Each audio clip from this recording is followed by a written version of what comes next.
Tips from Trestle is brought to you by the Belter Companies, Navigator Group Purchasing, and eMenu Choice Point of Sale.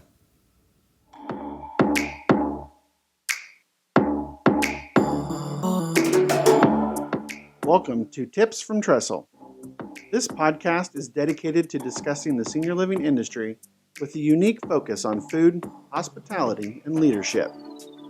I'm your host, Aaron Fish. As a 25-year veteran of the hospitality industry, I've focused my work on creating exceptional experiences for the customers we serve. My goal for this podcast? Educate, inform, and inspire leaders in senior living to bring food and hospitality to the front of mind in our industry.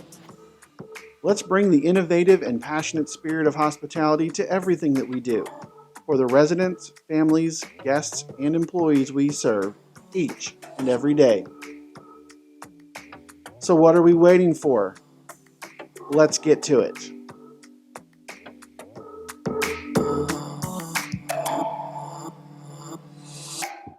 Today on Tips from Trestle, I'm joined with Amanda Goldman.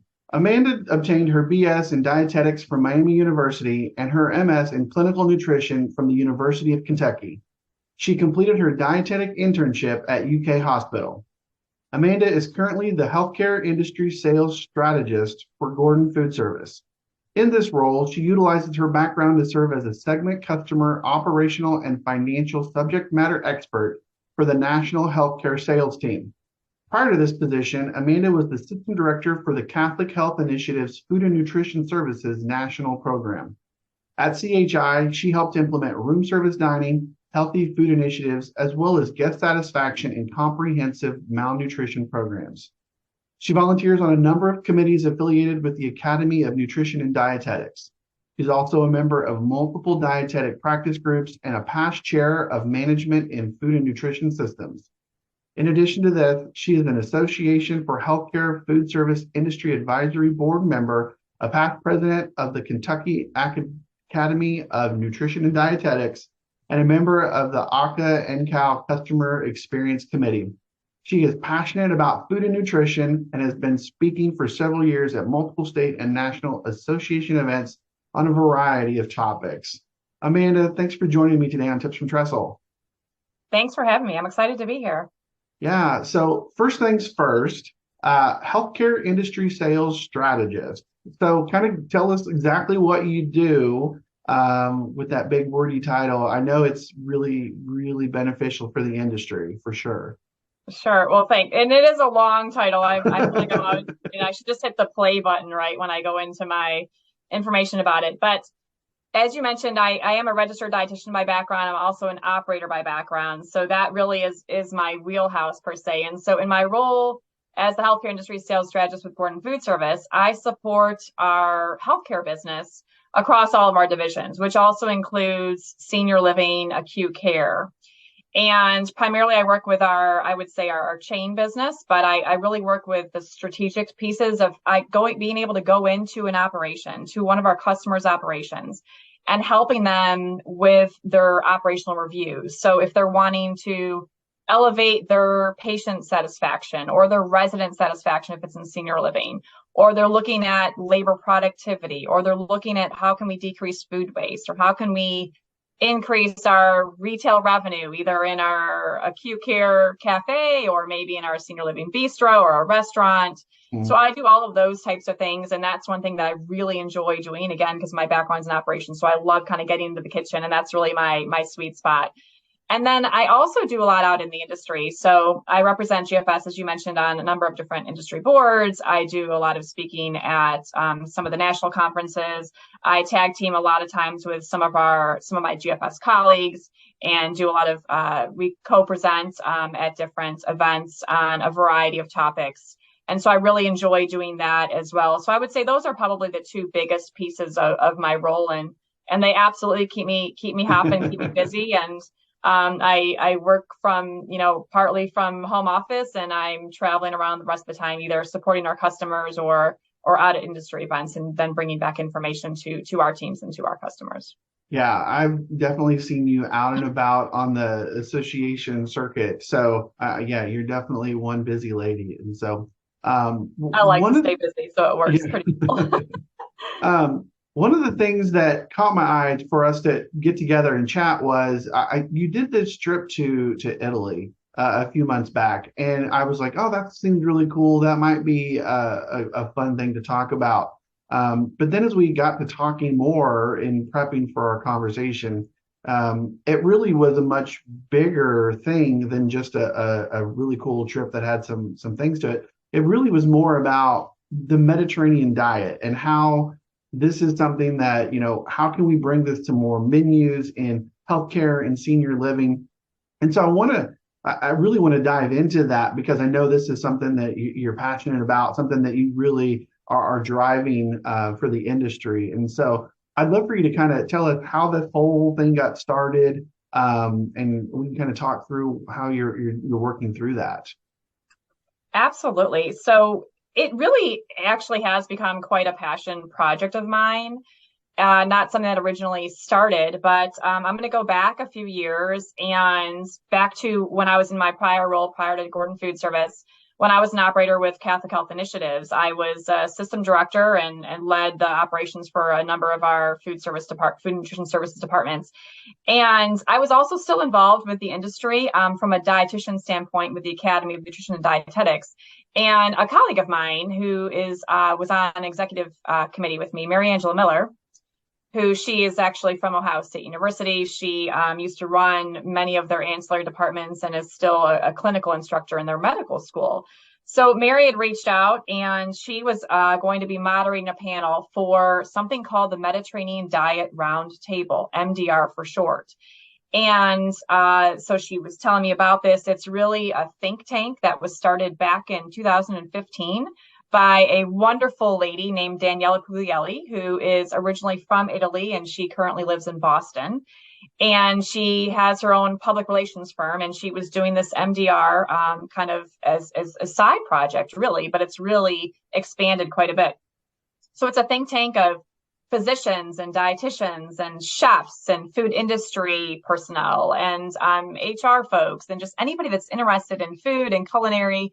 Primarily, as you can imagine, started out more, restaurants, right? More on the Right. commercial side. And then it was at this meeting that they were doing in the summer of 2019. I actually, knowing I was going to talk with you today, Aaron, I brought this sheet. I don't know if you can see this very well, but it's called Oh MDR. yeah. It's June of 19. And it was the program in Washington, D.C. And so they wanted to really put a huge focus at that event on the healthcare side. So I represented chronic disease and prevention in acute care settings. There was another dietitian that represented senior living. There was someone else that represented building up retail in the acute care space. And then there was a food service operator that represented kind of getting out into the community and that community outreach. So they really tried Yeah. to have the whole spectrum of how do we bring this. And so again, the whole premise of the Mediterranean Diet Roundtable is how can we bring authentic Mediterranean cuisine to the United States in a way that is practical, in a way that's affordable and easy for operators to implement. So that's Yeah. kind of the whole premise, which Yeah. is really cool, right? No, really cool. And so, I know people are somewhat familiar with the Mediterranean diet, but there's a lot of health benefits, and I Absolutely. think even operational benefits. And so, I don't want to deep dive into all of that, but kind of what are some of the highlights of what operators could be looking at with a Mediterranean diet on their Sure. menus? Well, and now is really the perfect time because, I'm saying this with both fingers crossed as we're coming out of the pandemic, out of COVID, but there's this huge focus now on health and wellness and staying healthy and, in senior living, keeping our residents healthy. And for folks coming into senior living communities, how will they ensure if they're going to bring their loved one there and that's going to be their new home to make sure they have a healthy place to live, right? And stuff that's Right. active and exciting with delicious food. So the timing is really perfect because the Mediterranean quote diet has been around for a long, long time. And I'm happy to kind of, when we get into talking about the trip to Italy, I can share a little bit more of the cultural piece and the historical piece. Yeah. But, the focus is, plant forward foods, plants, legumes, fruits, vegetables, whole grains, olive oil, clearly, Yeah. good olive oil Right. is the staple, right? You're not going to have the Mediterranean inspired cuisine without, without good olive oil. But really having a lot of those mono unsaturated fats, that kind of piece. So that's kind of high level. Yeah. And then of course the mind diet, that, when you think about memory care, and that was really kind of the whole premise of that, the incorporation with the DASH diet too. So really it hits on every level from a health and wellness standpoint. I think was the number one ranked quote diet, US News will report again. I think it was the fifth year in a row. But I think the wonderful thing that I really learned, because I experienced it, was, being able to go over to Italy. And it is a different way of life. So it's not, they don't really think of it as a diet like we do here in the States. It's really, how they eat. It truly is their lifestyle. And so we try to, it's great to learn more about that, but during some of the things that we're doing now with Gordon Food Service, we try to bring that experiential piece to it, and not simply just the diet. And a Yeah. colleague of mine, I want to mention Mary Angela Miller, who I referenced a second ago. She talks about it as being a yes diet. It's not something that's going to say you can't have that, you can't, this is something that you're not allowed to eat. It's a yes diet. How can we get something to figure in? But again, that focus is going to be on those healthy, fruits, vegetables, legumes, lean proteins, and olive oil, of course. Yeah, I know when I was in doing operations and working for operators, I would, constantly be looking at my menus and trying to figure out how can I bring healthy options to the menu? How can I do this in a way that doesn't feel artificial or doesn't feel, like I'm forcing it on people, right? And so, you mentioned the mind diet. That was something that I've kind of latched onto from an operator standpoint of there's like you said, that yes diet mindset right Mm-hmm. around it that, it says these are kind of the guidelines you should follow. But if you break a rule here or there, it's not the end of the world, right? It's just, Right. get to that. But I think one of the things I struggled with, which we're going to get into, is figuring out how to bring that cultural piece, the experience piece around it. Because, while a lot of people have heard of the Mediterranean diet, they don't really understand kind of all the pieces behind it and why it can just be the way you eat, as opposed to it's a diet like, a sugar-free diet or a low sodium diet. They kind of, it gets put in that category. And so, I want to get into that conversation around the culture and the experience of that meal and the way you eat. And so let's kind of talk about how you got to your Italy trip. Sure. Yes. Okay. Well, I'm going to start a little bit before that. It was from that MDR event in Washington, D.C. that, was my first introduction to the MDR and Daniela. And she's fabulous. I cannot say enough positive things about her. If anyone has the chance to meet her, she's fabulous. And really the whole culture of the Mediterranean is right there, embodied with Daniela. But she's put together a bunch of these different Mediterranean diet roundtable events. She just had one in Philadelphia last month. It was in November. But there was several of them that she's had. And so because one of the things that they try to do is bring some operators and some food industry folks to Italy, some trips that they have that are kind of, I don't want to say sponsor, but they're, they have some funding for it that they're able to bring folks with. And really, how can we experience the Mediterranean culture and the foods right there? So it's extremely authentic, right? Obviously. Mm.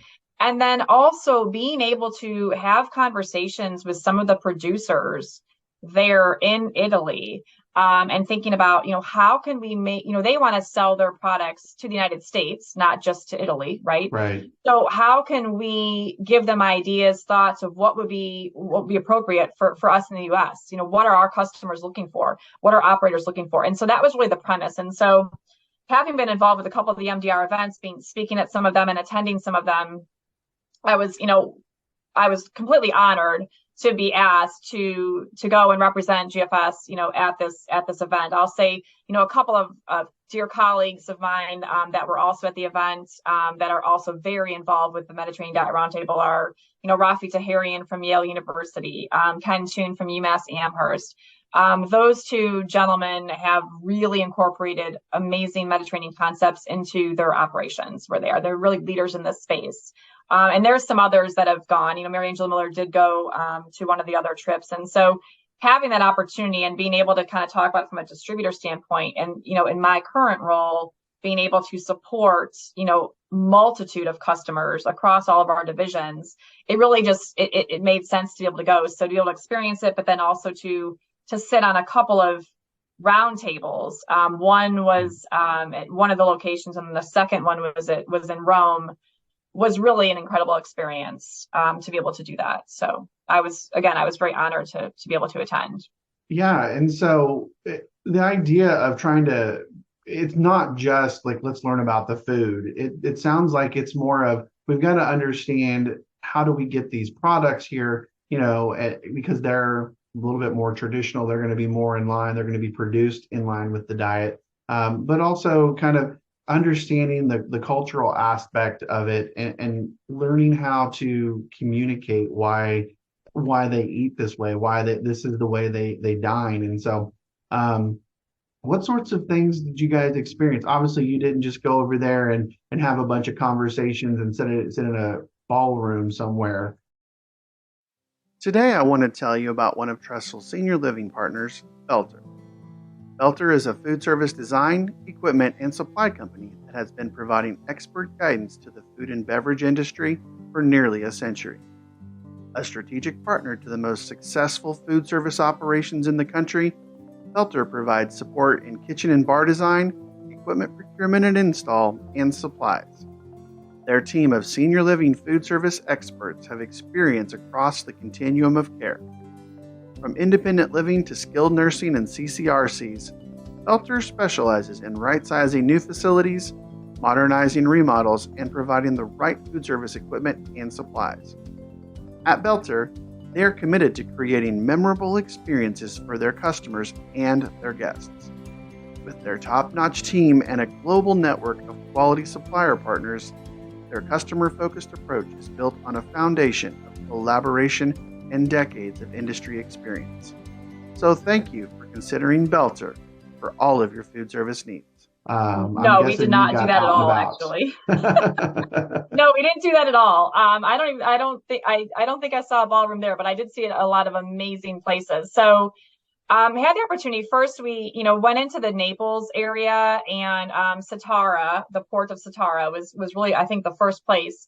We went to a place where they did anchovies. It was all about, how can you bring anchovies into dishes, and the power of the anchovy, which is just interesting that they call it that, but I mean, they really give a lot of credence to that particular ingredient, right? To that. And so we learned all about that. We did tastings of that, but then we went to places where we went to the homeland of the San Marzano tomatoes, where they are at the fields where they are actually grown, which is only in a small area of Italy. And if anybody watches the Stanley Tucci's Searching for Italy, that show, he was there during one of their episodes. Well, and I was there a few months later. So it was incredible to know that they filmed that. And they actually play classical music to the tomatoes as they are growing. And there's research out, and I checked this out myself, but there's research out there that shows they do well, they grow better. I mean, so it is the land, the earth, but they grow better to Beethoven and Mozart, which was pretty incredible to hear. Crazy to hear. It is. Yeah. And we also went to this amazing sustainable fishery where, again, they are, we're doing a lot now in the United States with sustainability. Mm-hmm. And the Mediterranean, inspired lifestyle goes right in line with that, right? Because it's so plant forward. It's all based on simplistic ingredients and whatnot. But they really do it amazingly over there. So we went to a sustainable fishery, and it was, one of the cleanest places I've ever seen. And we went to a place where they make a fig museum, but where they make all these fig balsamics and fig dips and fig spreads. And I mean, incredible. Yeah. We went to a couple of wineries that, of course, you cannot go over there without having amazing wine right from the vine, right? And that was pretty awesome as well. But some of the neatest things I think too was the amount of brain power that was that was there. There were probably a group of I want to say 30, give or take, of us that were Mhm. there. A couple of other folks were from, like Dr. Alessio Fasano with Harvard. He spoke at the event. Dr. Ron Kleiman spoke at the event. He's actually Mass General and really does a lot in the whole GI space. Really runs that whole department there. And he was on the committee for the current set of dietary guidelines. So he did a whole session on the dietary guidelines and, really more towards, again, kind of more towards getting, not that you can't have this, but encouraging patterns of eating. So Yeah. that's one way that the dietary guidelines here in the United States are really progressing, which is a good thing. And they there's going to be more to come on that, I think, for the next set. But there was also a physician that spoke on, how eating this way helps your GI health, your gastrointestinal health. There's a ton of research on that as well. So it was very part of the event was very scientific in nature, Mhm. and then a lot of the event, as you can imagine, like I referenced, was very experiential tastings and more of the culinary side of it. So it really did an awesome job of bridging the gap of the science behind delicious food and wellness. Yeah, no, it sounds amazing. I'm a little jealous that I didn't get to experience that. You mentioned the sustainability piece, and it made me think. Is there was there things that they were wanting to share to bring back for not just operators like food service operators, but even further up the food chain of like producers and manufacturers to kind of see the processes and how that's done to kind of push more of that style of how things are done? Or was it really more focused on getting to this is the value of eating this way? This is how you kind of start to ingrain it into people's daily lives, like, or was it kind of a combination of all the above?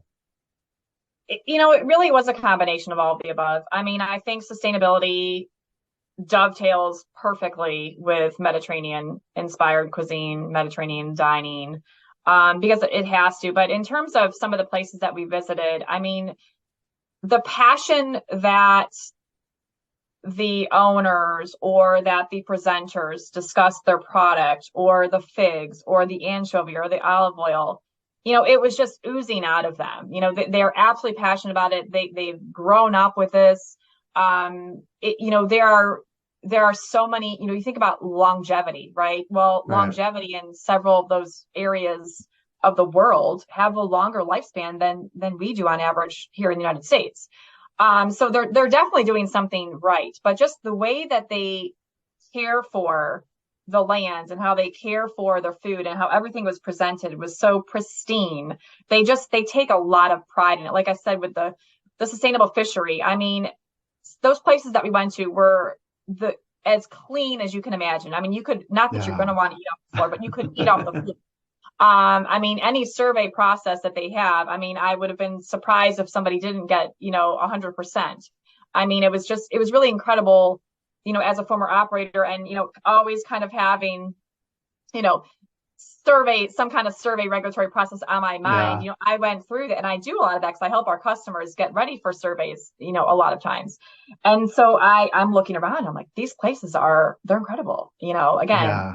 clean as can be. And, you think about decreasing food waste with the whole, and this chefs can talk about more about this than I can, but, think about the root to stem, right? Using all of the product.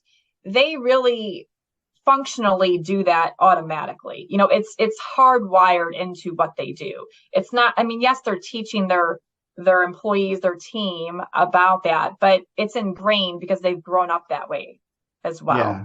No, it's funny.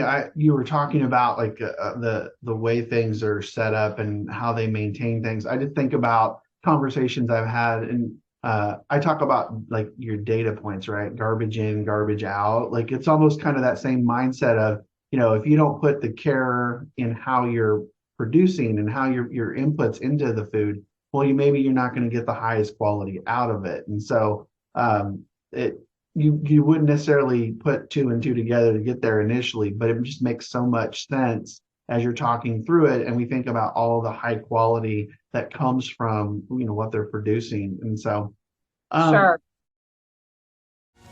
Navigator is the largest full-service GPO that exclusively focuses on the senior living community. And what that means is we provide products and services that help our members provide a great environment for their residents, such as like MRO, hospitality equipment, food, business products, as well as technology solutions. We actually surround our members with a level of support unmatched in the industry. And a couple other quick things I want to mention about that is, during one of the roundtables, it was really with a bunch of the Italian producers. And so some of them are already, sending their products to the United States. And, they had questions of, well, how can we make this practical or usable?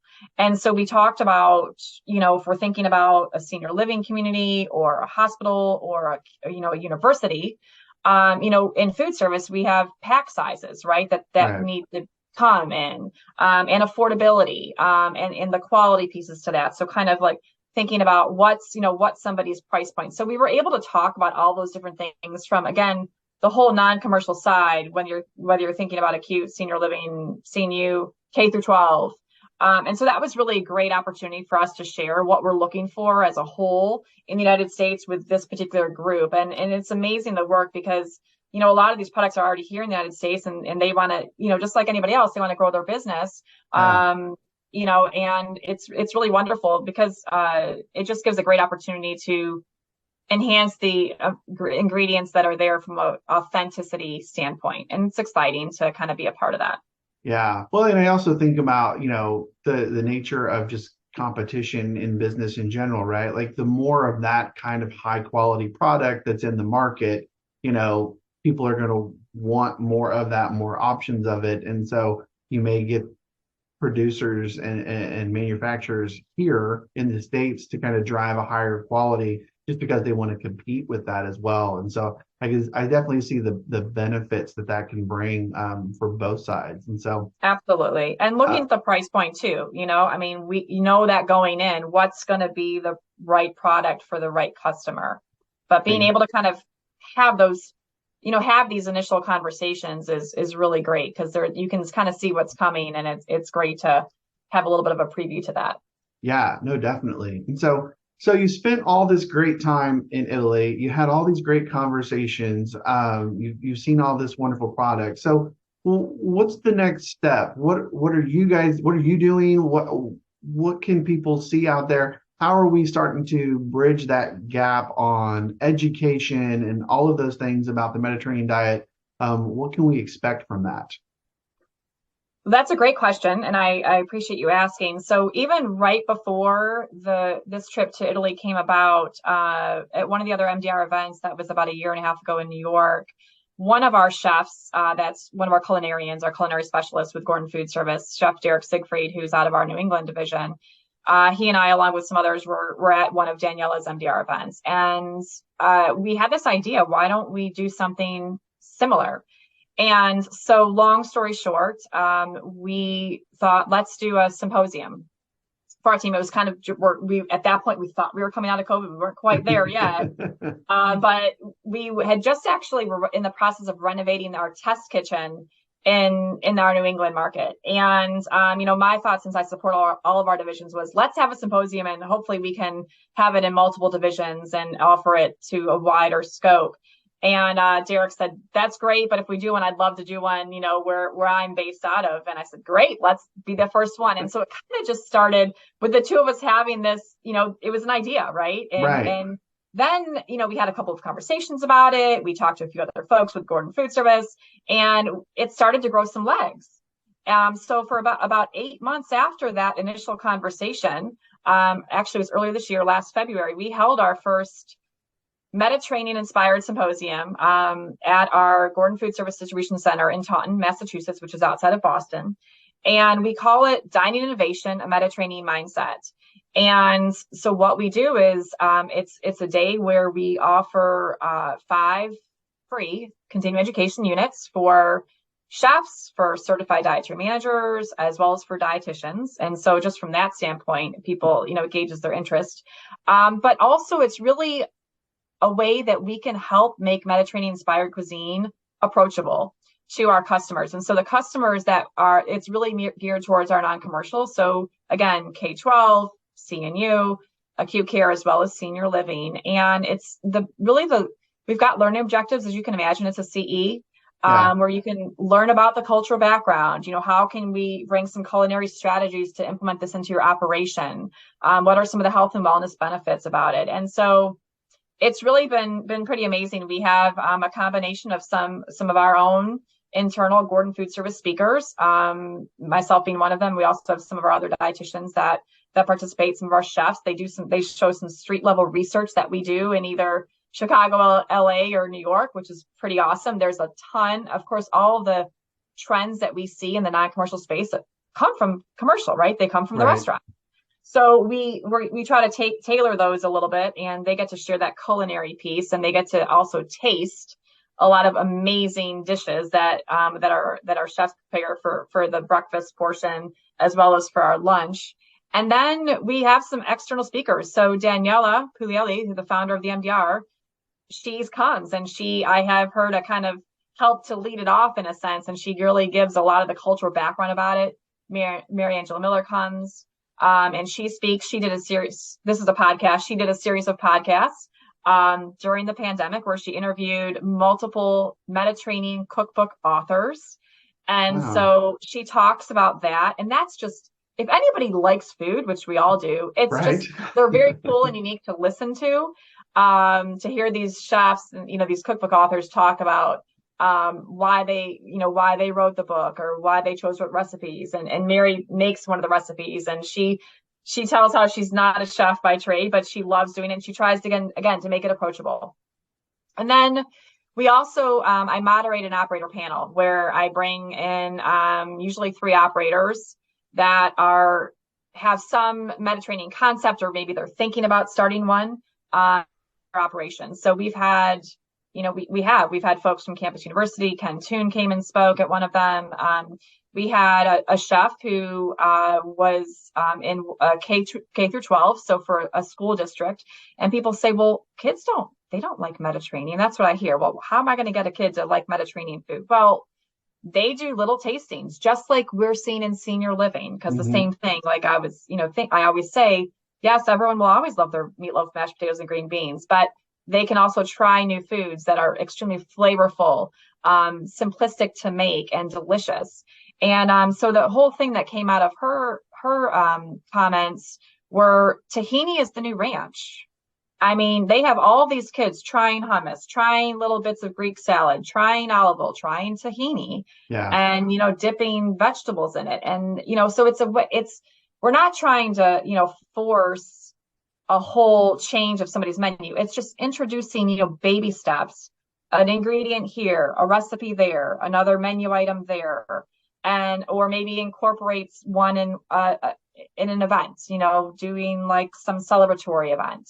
And so that's really how we're seeing a lot of this, especially in the senior living space, putting a couple menu items on. But if you've got some kind of celebration that you're going to partner with your life enrichment and activities, let's have a Mediterranean day or something like that. So we've seen lots of those things happening, and that's really exciting to be part of. Yeah, I think making it approachable, that comment you made about just put it on the menu, put one item and just see how it goes, or doing it, working your chef demonstrations around it, the concept. There's so many ways to do that and introduce it. And honestly, I don't know that the ingredients that go into it are going to be foreign to our residents that are seeing it. It's just how you put it together and how you kind of frame it, I think is probably the most important thing. So exactly. I love all this. Yes. And, a lot of it too, to your point, like the core ingredients might not be different, but maybe you might introduce a new spice blend, like Baharat or something like that. That's just going to give a little bit of a different flavor profile. That's really easy for the chefs or the cooks to add to a recipe, right? And, do taste testing. We had, one of our senior living customers where we provided kind of like a little mini food show where we brought in some of our, broker partners, and they got to sample. We had senior living residents of the community came into the event, and they got to kind of experience like what a food show is. And a lot of it was geared towards healthier items, and some of them were geared towards Mediterranean, and they were definitely a hit. So, and the other thing too is you might not want to necessarily call something a different name that they're not familiar with, but maybe it might be a name that they are familiar with. But then in the description, or as you're talking with that resident, to have it where it can become more familiar to them, where they might not be antsy to try it. So that's kind of those are some of the approaches that we've seen that have worked. Yeah, no, this is all great information. I love the idea of being able to introduce this, Mediterranean diet. That's one of the things that I personally am trying to be better about is, I think about how can I eat better, and this is a great way because there's a lot of great ingredients and it's fresh and it's, just I think it's the right approach, for us to be looking at how do we provide healthy options in senior living without really pressing, it's really healthy for you, but it doesn't taste good. And so, some of the other diets that are out there like that. So absolutely. Well, thank you for asking. And we do have a couple of symposiums coming up. We've got one coming up in January and outside of Atlanta. We've got another one coming up in Cincinnati in February, and there'll be a few more scattered throughout 2023 too. So yeah, no, that's great. I was actually going to ask you that, so I'm glad you shared. So is there, as we kind of wrap up here, is there anything that you'd want the listeners to kind of take away from this at a really high level, or maybe something that makes this more approachable for them to try and tackle themselves? Yeah. So, I think one of the things that I share a lot is, we may not have folks out there that say, I want to implement a Mediterranean cuisine onto my menu. But they may have folks that say, we want something a little bit healthier. We want something that's going to boost our wellness, space, something in that, with activities. We want something that's globally inspired or culturally inspired. So this clearly, there's 20 plus countries that surround the Mediterranean basin. It's not just Greece, it's not just Italy. There's several, there's, Tunisia and Spain and Israel. So I could just rattle them off. But those flavor profiles are amazing. And so again, a lot of it is just simplistic ingredients, healthy ingredients. And, if they say, again, they want something healthy, wellness, plant forward. I don't even necessarily utilize the term plant-based a lot, but plant forward. Yeah. Operators, they're interested in this. And so are their customers, i.e. the residents within their communities. And so again, it's baby steps in the approachability for those residents, doing taste tests, doing something, again, gearing it towards an activity where you can, slowly implement, a handful of menu items here and there. Again, it's not totally retooling the menu. That's not the intent, but it's, again, to make something that's going to add a few more delicious items to their menu that might also be a little healthy for you. Yeah, healthy and variety. Those are the kinds of things that I hear you saying. So how can people reach out and connect with you or learn more about some of these symposiums you guys are doing? I'd love for you to share how they can contact. Sure. No, well, thanks for asking that. Well, they can definitely reach out to me on LinkedIn. So I'm easily found there. They can also feel free to send me an email. My email is very simple. It's amanda.goldman@gfs.com. So those are probably the two best ways to reach out to me. And I'm happy to respond and happy to have folks that are interested in the symposiums to join us.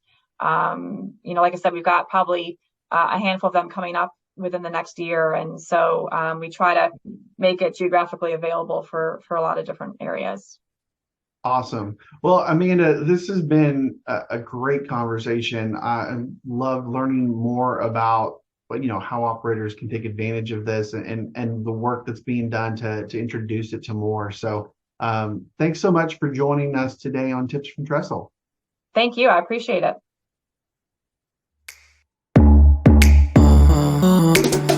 So there you have it, another one in the books. Thanks again, everybody, for listening. Please follow, like, and subscribe on YouTube, Spotify, Apple, or wherever you get your podcasts, and follow us on Twitter @Tips from Trestle. You can also learn more about the work I do by following me on LinkedIn, Twitter, Instagram, and even TikTok. And be sure to check out Trestle Hospitality Concepts at www.trestlehospitalityconcepts.com. I'm your host, Aaron Fish, and this has been another episode of Tips from Trestle.